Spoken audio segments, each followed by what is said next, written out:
ចិត្តរត់តែគ្មានកិនទូប្រឹងប្រឡប់យកយន់លេងកាន់ខ្វះใจសពបីត្រកធន់រូបខ្ញុំក៏ស្រស់ប្រព្រឹត្តចំរងសំស្នេហ៍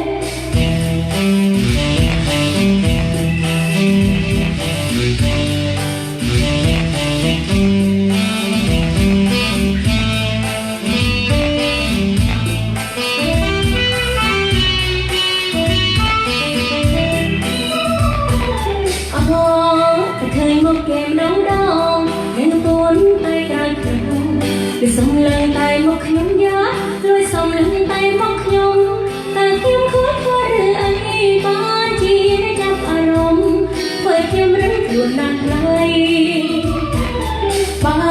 នមកចាំខ្ញុំក៏មិនថានេះមើលក្លាប់កាត់ណាហាងដូចជាភ្នែកមន់ព្រៃហាងដូចជាភ្នែកមន់ព្រៃមើលខ្ញុំមើលរបៀបណាស្នេហាឬខ្លាចណាស់ថ្លៃព្រោះមានស្រីក៏មិនសូវអន់ខ្ញុំនៅមេបានហួសែនសប្បាយចិត្តរត់តែគ្មានកិនទូប្រឹងប្រឡប់យកយន់លេងកាន់ខ្វះใจសប្បាយត្រកធន់